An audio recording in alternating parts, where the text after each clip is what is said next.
매년 새해가 되면 제가 거의 빼놓지 않고 설교하는 주제가 있습니다. 그것은 바로 예배입니다. 이처럼 예배를 계속 연초에 설교하는 이유가 뭘까요? 그만큼 예배가 중요하기 때문입니다. 예배는 신앙생활의 기본이지요. 또한 핵심입니다. 그리고 예배 생활에 따라서 우리 인생이 좌우된다는 사실입니다. 저는 성경적으로 또 목회 경험적으로 분명히 말씀드릴 수 있습니다. 예배만 똑바로 드려도 신앙생활 절반 이상 성공했다. 따라서 인생도 반드시 승리하게 된다. 이런 말씀입니다. 한마디로 말해서 예배는 신앙과 인생의 최우선순위, first priority라는 사실입니다. 예배 생활이 흐트러지면 모든 것이 흐트러지게 됩니다. 신앙도 흐트러지고 인생도 들어집니다. 마치 옷을 입을 때 첫 단추를 잘못 끼우면 어때요? 엉망진창이 되죠.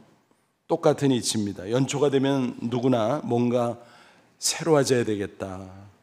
이런 소원 또 결심까지 갖게 되죠. 여러분은 어떤 소원을 갖고 있으십니까? 무엇보다도 신앙생활 잘하자 그런 소원이면 좋겠습니다. 그 중에서도 예배 생활이 핵심입니다. 그러므로 연초에 한 번씩 꼭 점검해 보면 좋습니다. 마치 건강검진과 같아요. 영혼의 건강검진. 바른 예배 생활하고 있다면 영혼이 건강한 것입니다. 반대로 예배 생활이 흐트러져 있다면 영혼이 이미 병든 것입니다. 아무쪼록 이 시간 말씀을 통해서 각자 자신의 예배 생활을 돌아볼 수 있기를 바랍니다. 그래서 참 예배자로 다시 세워져서 예배의 감격을 회복하고 풍성한 축복을 경험하는 저와 여러분 다 되시기를 주님의 이름으로 축원합니다. 먼저 예배 중요성을 좀 더 구체적으로 살펴보죠. 예배는 한마디로 말해서 인생의 존재 이유 그 자체인 것입니다. 예배를 영어로 뭐라 그래요? worship. 이 단어가 형성된 기원이 있어요. 합성어인데 worth라는 단어와 ship이라는 단어. worth라는 단어는 가치 있는 그런 뜻입니다. ship은 신분, 자격 이런 뜻입니다. 이 두 말이 합쳐진 합성어입니다. 그러니까 전능하신 하나님께 최상의 가치를 돌려드리는 행위, 그게 바로 예배인 것입니다. 쉽게 말하면 하나님을 최고로 높여드리는 것이 예배라는 것입니다. 인간 편에서는 반대로 뭐예요? 자기 자신을 최대로 하나님 앞에서 낮추는 것입니다. 그래서 성경 원어 헬라어로 예배한다는 말이 프로스퀴네오라는 단어인데 무슨 뜻인가 하면 몸을 굽히다. 몸을 굽힌다는 것입니다. 그와 같이 자기 자신을 한껏 낮추고 하나님을 높여드리는 것입니다. 이처럼 인간이 하나님 앞에 예배해야 되는 이유는 과연 무엇일까요? 첫째는 예배야말로 창조의 목적 그 자체이기 때문에 그렇습니다. 당연히 예배가 중요할 수밖에 없지요. 이사야 43장 21절 보면 이런 말씀을 하셨어요. 이 백성은 내가 나를 위하여 지었나니 나의 찬송을 부르게 하려 함이니라. 혹자는 하나님이 우리 인간을 왜 창조하셨을까? 그거에 축복하려고. 아닙니다. 축복은 부산물일 뿐이지 정말 중요한 핵심 목적은 우리로 찬송케 하기 위함이다. 뭐예요? 하나님께 예배하는 것을 가리킵니다. 그러니까 예배자가 되게 하는 것, 그게 창조의 목적이라는 뜻입니다. 여러분 인생이 왜 망가질까요? 왜 불행해지는 걸까요?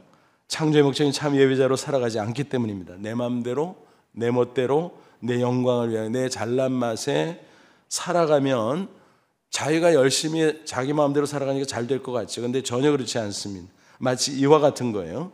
어떤 제품을 구입하면 어때요? 매뉴얼이 따라오죠. 그대로 따르면 최상의 상태로 사용할 수가 있을 것입니다. 반대로 제 멋대로 하면 작동하지 않거나 금세 고장을 내거나 그렇습니다. 그러므로 매뉴얼대로 제품 사용 설명서 그대로 사용해야 되는 것입니다. 그럴 때 비로소 오래오래 가장 좋은 모습으로 사용할 수 있는 것입니다. 우리 인생도 마찬가지라는 것입니다. 하나님의 창조 목적대로 살면 저절로 행복해질 수가 있습니다. 평안과 기쁨으로 가득할 수 있습니다. 그런데 안타깝게도 인간이 하나님을 배반하고 하나님께 예배하는 대신 자기 자신을 높이고 영광을 가로채려고 했습니다. 창세기 3장에는 인간 타락 사건에 여실히 나타나 있죠. 하나님께서 선악과를 통해서 하나님과 인간관계를 규정하셨어요.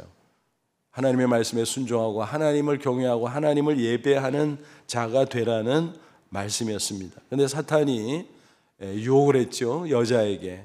그리고 또 이어서 여자는 남자에게. 그 유혹이 어떤 내용이었습니까? 이 선악과를 따먹으면 하나님과 같아져. 여러분, 피조물이 창조주 하나님과 같아질 수 있습니까? 그거는 불가능이죠. 절대 불가능이죠. 그 새빨간 거짓말에 인간이 넘어간 것입니다. 왜요? 그 마음속의 동기가 하나님과 같아지려고.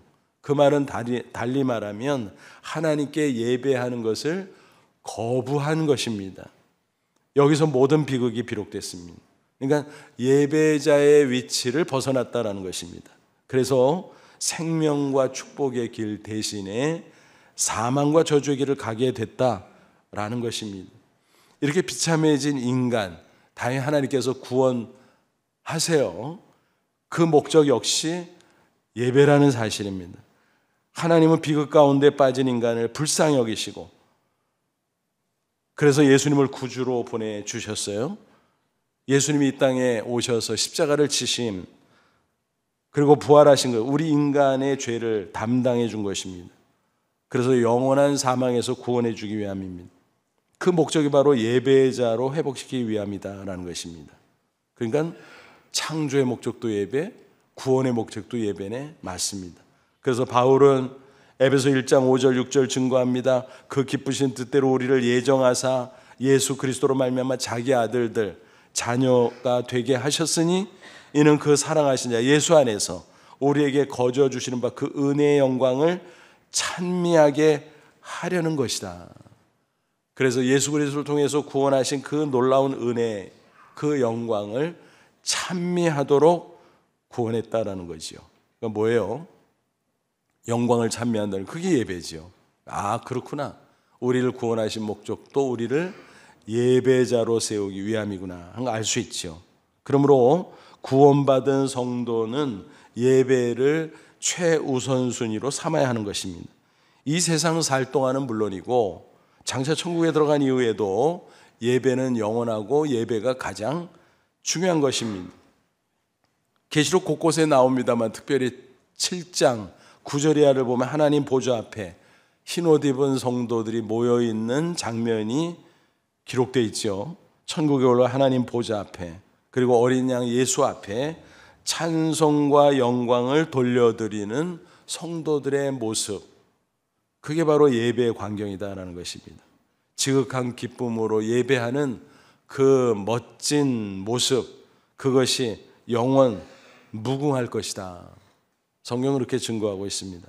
예배가 이렇게 중요하기에 교회의 사명들 가운데서도 예배가 단연 으뜸입니다. 우리 교회가 선교를 많이 강조하고 있습니다만 예배가 더 중요합니다. 따지고 보면 선교도 예배를 위한 것이죠.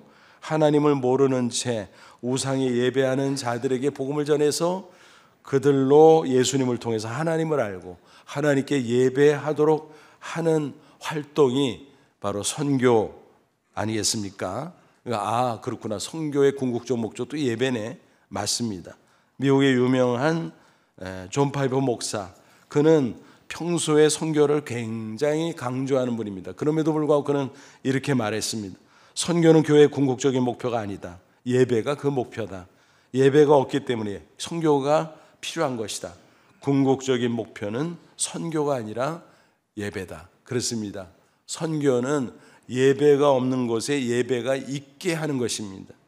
그러니까 선교보다 예배가 더 중요한 겁니다. 그러므로 예배의 중요성을 재인식함으로 참 예배자로 회복되고 굳게 세워지는 저와 여러분 되시기를 주님의 이름으로 축원합니다. 본문을 보면 예수님께서 이렇게 중요한 예배의 방법을 설명해 주셨어요. 이렇게 예배하라라는 것입니다. 예수님이 여행 중에 사마리아를 들르셨죠. 우물가에 가 계셨어요. 그때 우물가에 나왔던 사마리아 여인과 마주치죠. 그 여인은 어떤 사람이었습니까? 과거가 있었어요. 5번 결혼하고 실패하고 지금은 한 남자와 동거 중이었습니다. 그래서 동네 창피해서 마을 사람들이 나오지 않는 한낮 정오, 그때는 대개 낮잠 혹은 휴식 시간이거든요. 그때 사람의 인적이 드문 틈을 타서 우물가로 나왔습니다. 왜냐하면 물을 길어 가야 마시고 살잖아요. 근데 예수님과 딱 마주쳤어요. 예수님은 그 여인과 대화를 하면서 말씀하셨습니다. 이 우물물 마셔야지. 그러나 또 목마르다. 내가 주는 물은 영원히 목마르지 않다. 그게 바로 뭔가요? 예수님을 믿음으로 얻는 영생의 기쁨을 가리키는 것이었습니다. 그걸 비유적으로 생수라고 표현을 했던 거죠. 그러니까 그 말씀을 들은 여인이 뭔가 시원해지고 뭔가 새로운 느낌을 받아서 그런 게 있어요? 호기심을 가지고 그것에 대한 열망이 생기고 바로 그때 예수님께서 뜬금없이 여인에게 뭐라고 말씀하세요? 내 남편을 데려오라. 어떻게 생각하면 신뢰가 되는 말일 수도 있는데 예수님이 대뜸 그렇게 말씀을 하신 거예요. 왜 그랬을까요? 그 속을 꿰뚫어 보시거든요. 그리고 생수를 얻기 위해서, 영생을 얻기 위해서는 어때야 돼요? 죄를 회개하고 예수님을 믿음으로 영접해야 되잖아요. 그 여인에게는 죄 문제가 있었습니다. 5명이나 결혼하고 실패하고 결혼하고 지금은 동거 중이고 그 영혼이 얼마나 뒤죽박죽되고 죄의식 가운데 괴로워하고 있었겠습니까? 그래서 예수님께서 그거를 일부러 건드린 거예요. 그 문제를 해결하기 때문에. 그 여인은 깜짝 놀랐어요. 그래서 당신이 선지자군요. 왜 깜짝 놀랐는가 하면 그 여인이 남편 데려오니 난 남편 없는데요. 네 말이 옳지. 지금 함께 동거하는 사람은 정식 남편이 아니지. 그런데 과거에 5번 결혼하고 5번 남편이 있었잖아. 그러니까 깜짝 놀랄 수밖에 없죠. 야, 나를 꿰뚫어 보네. 그러니까 당신은 선지자군요. 유대인 나그네인 줄 알았는데 말씀을 통해서 야, 이분이 도대체 누구지? 근데 이런 대화 질문을 통해서 와, 이분은 선지자네. 아직 하나님의 아들 메시아로 깨닫지는 못했지만 상당한 진전이 됐던 거죠. 여기서 우리는 인생의 가장 중요한 문제가 역시 예배구나 하는 것을 알 수 있습니다. 이 여인은 이렇게 예수님을 선지자로 인식하면서 사실은 그 이상인데 이미 그의 육신적인 문제에서 영적인 문제로 관심이 옮겨갑니다. 그래서 뭐라 그래요? 예배에 대해서 질문하는 거예요. 예배에 대해서. 사실 그게 그 여인의 근본 문제였습니다. 육신적으로 남편 잘 만나면 잘 먹고 잘 살 것이다. 착각이었어요. 5번이나 계속 반복했잖아요. 그 실수를. 그리고 6번째 남자와 살고 있지만 역시 죄의식 가운데 힘들고 괴롭고 자기가 기대하던 행복은 없고 그렇죠? 그런 가운데 영적으로 얼마나 공고했겠습니까? 근데 예수님을 만나서 영적인 문제를 관심 갖게 되고 질문한 겁니다. 예배에 대해서. 여러분, 인생이 불행해지는 이유가 바로 거기에 있다 그랬잖아요. 인간은 하나님의 형상대로 지으심을 받은 영적 존재잖아요. 그래서 육신만 조건을 갖추고 편리하게 하면 인생이 만족할 수 있나 행복할 그거 아니라는 것입니다. 그 영혼이 중요한 것입니다. 하나님을 만날 때, 예배할 때 그 영혼에 참 기쁨과 만족이 있는 것입니다. 인생의 문제도 술술 풀리게 되는 것입니다. 그런데 죄로 인해서 하나님을 등지고 예배하지 않으니까 반대로 세상에 뭔가를 의지하게 돼. 그게 다 우상들이에요. 헛된 우상들을 섬기다 보니까 잘 되기는커녕 오히려 인생이 흐트러지고 망가지고 불행해질 수밖에 없다는 것입니다. 사마리아인이 그런 모습으로 전락한 거죠. 그런 가운데 예배에 대한 관심이 생겼고 질문을 했던 거죠. 근데 대화 중에 사마리아 여인은 예배에 대해서 자기가 말한다고 하지만 잘못 알고 있었어요. 참 예배가 뭐가 뭔지를 모르고 있었어요. 사마리아인들은 어땠어요? 그리심산에서 예배하면 된다고 착각했습니다. 사마리아는 역사적으로 아수르에게 멸망당해서 혼혈이 됐어요. 그래서 유대인들은 아예 이방인 취급했어요. 서로 상종하지도 않았어요. 근데 예루살렘 성전은 유대인이 거주하는 남쪽 유다 지방에 있잖아요. 그러니까 서로 상종하지 않는 가운데 사마리아인들에게 고민거리가 생겨요. 그거 하나님 앞에 어떻게 예배해? 예루살렘 성전으로 가야 되는데 막혔잖아. 그러다 보니까 자기들도 자존심을 세운 거지요. 그래서 우리는 그리심산이 있어. 그리심산이 더 좋은 축복의 산이야. 여기다가 우리끼리 성전 세우면 되지. 하나님이 시키지도 않은 짓을 했어요. 잘못이죠. 또 자기들 나름대로 별도의 경전도 만들었어요. 그러니까 뭔가요? 요즘식으로 표현하면 이단이 된 거죠. 이단. 그러니까 그들의 예배는 잘못된 거지요. 참 예배가 가능하지 않았다라고 하는 사실입니다. 그러니까 그 여인은 여전히 영혼이 곤고하고 살아계신 하나님을 만나고 체험하는 그런 영적인 것이 결핍되어 있었다라고 하는 것입니다. 어떻게 예배해야 될지를 모르고 있었던 겁니다. 그런 가운데 예수님께 질문을 했던 거지요. 우리 조상들은 이루고 그리심산에서 예배하면 된다 그랬는데 당신들은 예루살렘인데 뭐가 맞소? 그러니까 예수님께서 예루살렘 성전에서 예배하는 게 맞다. 그리고 구원도 유대인에게서 나온다. 왜냐하면 하나님의 아들 예수님이 인간으로 올 때 유대인에게서 나오셨잖아요. 그리고 십자가 부활을 통해서 인간을 죄와 사망에서 구원하실 거잖아요. 바로 그분이 그 여인 앞에 있잖아요. 그래서 이제 시대가 바뀌고 있다. 구약 시대는 이스라엘 예루살렘 성전에서 예배하는 게 맞다. 그러니까 유대인들이 맞다. 너희들이 틀렸다. 틀린 건 틀렸다고 지적해 준 거예요. 그리고 구원자로 내가 와 있는 거다라는 뜻이죠. 그러면서 이제는 예수님의 오심으로 새 시대가 됐다. 신약 시대죠. 신약 시대는 구약 시대처럼 성전에 가서 예배하는 그거 없다. 구약 성전은 이미 또 파괴됐잖아요. 그래서 시간과 장소에 구애받지 않고 언제 어디서나 살아계신 하나님을 만나 예배할 수 있다라고 말씀하십니다. 그게 23절이죠. 아버지께 하나님께 예배하는 자들은 영과 진리로 예배할 때가 오나니 곧 이때라. 이제 시대가 바뀌었다는 거예요. 24절에서 부연 설명을 하나님은 영이시니 하나님은 인간처럼 육체가 있는 존재가 아니야. 물질적인 존재가 아니야. 그러니까 예배하는 자는 영으로 예배해야 돼. 영으로. 우리 인간이 육체와 영혼으로 돼 있잖아요. 그러니까 하나님을 만나려면 육체로 만나는 게 아니라 영으로 만나서 예배해야 돼. 그 소리예요. 그리고 진리로 덮어놓고 예배가 되는 게 아니라 하나님의 어떤 분인가 말씀의 진리를 알아야 돼. 그게 바로 영과 진리로 예배하라는 거예요. 그러면서 그런 예배이기 때문에 시간 장소를 초월해서 언제 어디서나 예배할 수 있는 거다. 그러면서 영과 진리의 참 예배를 드리라는 말씀을 했는데 특별히 이렇게 표현하셨어요.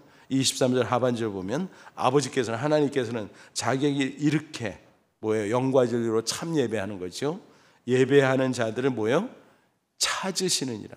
찾다라는 단어 주목해 보십시오. 헬라어 원어로 제테오라는 말인데 영어 성경 보니까 seek라고 되어 있어요. 뭐예요? 찾다, 추구하다, 더 나아가서 열망하다 그런 뜻을 가지고 있습니다. 그러니까 뭐예요? 제테오. 그래서 저는 이 단어를 읽을 때마다 우리말 애타다, 애태워 비슷한 느낌 이상하게 그렇게 들어요 항상. 근데 뜻이 정말 그래요. 참 예배자를 하나님께서 찾고 있다. 어떻게 해요?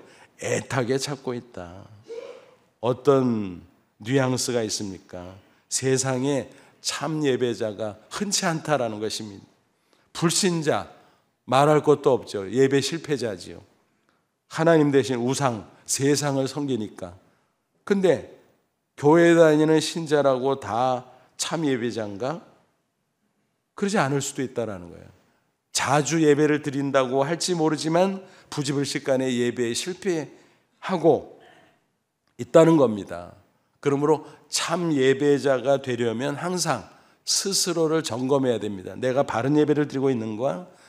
영과 진리로 참 예배를 드리고 있는가? 이런 자기 점검이 필요하다. 늘 조심해야 된다라는 것입니다. 그러면 여러분, 우리가 어떻게 예배를 해야 된다고요? 영과 진리로 예배하라고 말씀하셨잖아요. 조금 더 자세하게 살펴보면 영으로 예배한다는 건 뭐라고요? 하나님은 영이시니까 물질과 육체가 아니니까 우리의 육체로 만나는 게 아니에요. 우리의 영으로 만나는 거예요. 눈으로 뵙는 게 아니죠. 감각기관으로 만지고 느끼는 게 아니죠. 우리의 영과 하나님의 영이 만나는 것입니다. 이게 어떻게 가능해요? 우리의 영, 우리 눈에도 안 보이는데, 하나님, 영이신 하나님 더더욱 눈에 안 보이는데 이게 어떻게 만나? 바로 성령의 도우심으로만 가능하다라는 것입니다. 성령이 함께할 때 우리의 영을 깨워 영이신 하나님을 만나고 접촉하고 체험하고 그렇게 해준다라는 것입니다. 그렇습니다. 그래서 성령의 도우심으로 하나님은 우리의 영을 만나 주시고, 그래서 우리의 외모를 보시는 것이 아니라 우리의 영혼, 우리의 마음을 보시는 것이요. 그래서 잠언 23장 26절 보니까 이런 말씀이 나와요. 내 아들아, 내 마음을 주며. 뭐를 달라고요? 마음을 달라. 그래서 구약 성경 보면 이스라엘의 타락상 가운데 예배 타락을 말씀하셨어요. 뭘 지적합니까? 그들은 때가 되면, 안식일이나 절기 때가 되면 꼬박꼬박 짐승 제물을 가지고 온 거예요. 그죠? 근데 마음이 담겨 있질 않아. 심지어는 아까우니까 다리 저는 거, 눈 먼 거, 뭐 이런 짐승들, 그건 시장에 내놔도 안 팔리는 거, 그런 거를 슬쩍 가져다가 하나님 앞에 제물이라고 내놨어요. 하나님이 그걸 몰라요? 야, 이 녀석들아, 네 마음을 봐라. 네 마음. 네 마음이 나에게 있냐? 없다. 진짜 예배는 나에게 마음을 주는 거다 라고 지적하시고 책망하셨습니다. 그러니까 하나님이 우리에게 기대하는 것은 참 마음을 담은 예배라는 것입니다. 이 참 마음이 없으면 어떤 예배 순서도 무익해지는 것입니다. 예배는 하나님과 영적 만남이라 그랬잖아요. 하나님의 임재를 느껴야 되잖아요. 그럴 때 예배가 비로소 시작되는 것입니다. 기도 시간, 찬양 시간, 설교 시간, 봉헌 시간, 항상 하나님의 임재를 우리가 느낄 수 있어야 예배가 가능하다는 것입니다. 마치 우리 앞에 하나님이 서 계신 것처럼, 육체가 아니니까 서 계신다고 표현할 수는 없지만 우리가 사람과 사람 마주하는 것처럼 그렇게 생생하게 느끼면서 영으로 예배해야 된다는 것입니다. 그렇게 하면 당연히 어때요? 마음이 집중되겠죠. 형식적으로, 건성으로 드리는 것을 피할 수가 있습니다. 그런데 우리가 예배를 자주 드리고 형식에 익숙해지다 보니까 자칫 매너리즘에 빠지는 경우도 있다라는 것입니다. 그러다 보면 형식은 멀쩡해요. 근데 그 마음은 하나님이 아니라 엉뚱한 데 가 있는 경우가 있다라는 것입니다. 몸은 예배당에 와 있는데 마음은 외출하는 거예요. 여기저기 다니다가 예배 시간 끝날 때쯤 돌아오는 그런 경우도 없지 않다라고 하는 것입니다. 그래서 그렇게 되지 않도록 영으로 하나님을 만나고 하나님께 집중해서 예배되기 때문에, 내 마음을 드려야 되기 때문에 마음이 흐트러지지 않도록 위해서 기도 준비가 필요한 것입니다. 그래서 사실은 주일 예배라도 토요일부터 기도로 예배를 준비해야 되는 것입니다. 그래서 토요일을 예비일이라 그래요. 주일은 예배일, 토요일은 예비일. 그래서 토요일은 무조건 풀어줘서 노는 것이 아니라 휴식하고 나름대로 시간을 잘 보내지만, 그러나 꼭 기도로 주일 예배를 준비해야 된다라는 것입니다. 그럴 때 성령께서 우리 마음을 붙잡아 주시고 집중하도록 할 겁니다. 오직 하나님만 바라보고 오직 하나님께 예배할 수 있도록 도와 주시는 것입니다. 또 예수님 뭐라 그랬어요? 진리로 예배하라. 덮어놓고 뭣도 모르고 건성으로 예배드리지 마라.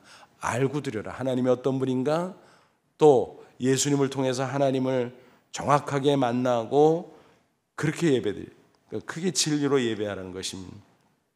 막연하게 우상 숭배자들처럼 지성이면 감천식으로 정화수 떠놓고 빌듯이 무조건 예배 형식만 갖추고 그것만 반복하면 은혜를 받겠지, 축복을 받겠지 생각한다면 그것은 착각이라는 것입니다.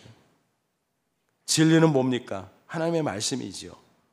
그래서 말씀이 있는 예배가 되어야 된다. 그래서 말씀을 듣고 깨닫고 하나님에 대해서 잘 알아야 하나님을 만나고 하나님께 예배가 가능하다라는 것입니다. 그래서 전도서 5장 1절에서 뭐라고 말씀합니까? 가까이하여 말씀을 듣는 것이 우매한 자들이 제물 드리는 것보다 낫다. 우매한 자의 제물이 뭐야? 아까 말했잖아요. 형식적으로 겉으로는 짐승 제물을 갖다 바쳤다 이 말이에요. 구약 이스라엘 백성들이. 근데 마음도 빠져 있고 진리 하나님의 말씀도 빠져 있고, 그러니까 하나님께서 야 너희들은 성전 마당만 밟냐? 너희들 오는 거 나 싫어. 내가 성전 문 닫아 놓을게. 오지 마. 심지어는 거절을 하시는 지경에 이르게 됐다라는 것입니다. 그러므로 말씀을 듣는 시간 특히 집중을 잘해야 됩니다. 그런데 설교 시간에 마음이 흐트러지기 쉽죠. 그렇지 않아요? 번잡하 기도로 잘 준비하지만 마음이 안정되지 않아서 집에 있는 일, 직장에 있는 일, 여기저기 있는 일, 그리로 신경이 자꾸 써지고 마음이 자꾸 그리로 갈라질 수가 있다는 것입니다. 그래서 아까 말씀드린 것처럼 예배를 위한 기도 준비가 중요하다는 거예요. 또 가만히 앉았다 보니까 노곤해지잖아요. 그러다 보면 졸음이 올 수도 있죠. 물론 사람이 육체를 가지고 있기 때문에 피곤한 상황이라면 뭐 그럴 수 있어요. 하지만 그것이 습관으로 굳어진다면 그거는 영적으로 큰 손해를 보는 것이고, 심하게 말하면 신앙의 병을 앓고 있다라고 말해도 과언이 아닙니다. 그래서 벗어나야 됩니다. 어느 교회에서 이런 일이 있었습니다. 부흥사경회가 열렸는데 강사 목사님이 얼마나 열심히 설교를 하는지 몰랐어요. 게다가 그분은 익살꾼이야. 제담을 하는데 얼마나 재미있게 집회를 인도하는지 몰랐어요. 그런데 한 사람이 졸고 있는 거예요. 대놓고. 근데 그 목사님 눈에 자꾸 들어오는 거예요. 그러니까 신경이 써지죠. 아니 내가 이렇게 열심히 설교하는데, 내가 재미있는 얘기 섞어가면서 집회를 인도하는데 저 사람이 왜 저러지? 첫 번째 시간, 두 번째 시간, 세 번째 시간. 그래서 담임 목사님한테 넌지시 이렇게 거기에 앉아있는 분, 그분 왜 그러세요? 혹시 몸이 아픈 분이에요? 아니요, 건강한데요. 담임 목사님이 민망해서 송구스러웠습니다. 아 그래요? 근데 왜 그러지? 그 다음에도 보니까 똑같은 거예요. 근데 이 목사님이 익살꾼이라 그랬잖아요. 그래서 이런 생각이 문득 들었습니다. 내가 어차피 집회 인도를 왔으니까, 성도들한테 신앙의 유익을 끼치러 왔으니 저 사람을 좀 그 습관을 고쳐주고 가야 되겠다 싶어가지고 어떻게 할까 그러다가 이런 생각이 떠올랐어요. 여러분 중에 지옥에 가고 싶은 사람 없죠? 있습니까? 있다면 모두 일어나세요. 근데 앞에 거는 작은 목소리로 하고 뒤에 모두 일어나세요. 이거를 크게 했습니다. 그랬더니 그 사람이 깜짝 놀라서 벌떡 일어난 거예요. 혼자서. 그러니까 다른 사람들이 얼마나 까르르하고 웃었겠습니까? 그죠? 나중에 사태를 파악하고 그 사람의 얼굴이 새빨개진 거죠. 그리고 제자리에 앉았습니다. 얼마나 부끄러웠을까요? 좀 방법이 좀 심했는지 모르지만 어쨌든 그 일로 인해서 그 사람의 그 습관을 완전히 고칠 수 있었고, 그 후에 그분이 신앙생활을 정말 잘하고 하나님의 축복을 많이 받았다는 이야기입니다. 여러분, 비단 설교 순서만이 아니죠. 모든 순서에 집중해야 됩니다. 찬송 시간에도 집중해야 돼요. 찬양대가 대표로 찬양할 때도 그 찬양을 들으면서 마음을 함께 실어서 하나님께 올려드려야 돼요. 또 회중 찬송할 때 찬송을 때로는 모를 수도 있어요. 그래도 열심히 따라서 함께 마음을 합치고 집중해서 불러야 되는 것입니다. 찬송이 뭐라 그랬어요? 곡조 있는 말씀이라 그랬잖아요. 기도라 그랬잖아요. 말씀 가운데, 기도 가운데 뿐만 아니라 찬송 가운데 하나님의 임재를 체험할 수 있어요. 은혜를 받을 수 있어요. 그러므로 건성으로 부르거나 안 부르고 가만히 있으면 안 된다는 것입니다. 오래전 미국의 명문 프리스턴 신학교 교수에게 있었던 이야기입니다. 그가 신약학 교수인데, 그러니까 성경에 대해서 얼마나 잘 아는 사람이겠어요. 신학교에는 채플 시간이 많잖아요. 근데 찬송을 안 부르는 게 어떻게 된 게? 이 교수가. 그리고 뭐 그냥 가만히 있든가 성경을 뒤적뒤적대고 찬송 시간에.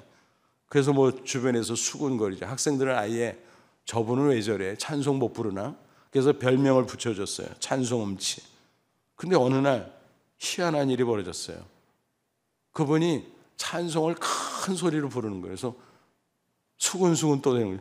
아니 웬일이래 오늘은? 해가 서쪽에서 떴나? 그러다가 한 학생이 넌지시 물어봤습니다. 교수님 무슨 일 있어요? 아니 무슨 일? 그랬더니 아니 채플 시간에 찬송을 큰 소리로 부르셨어요. 그랬더니 겸연쩍은 표정으로 간증을 하는 겁니다.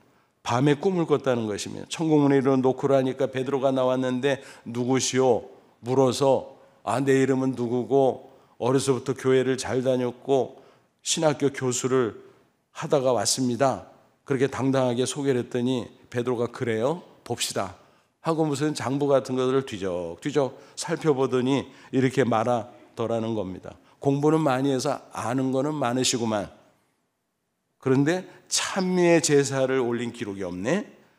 천국은 지식 많은 신학 박사를 요구하는 게 아니라 찬송을 열심히 부르는 성도를 환영합니다. 그러니 다시 가서 찬송 많이 부르다가 오시오.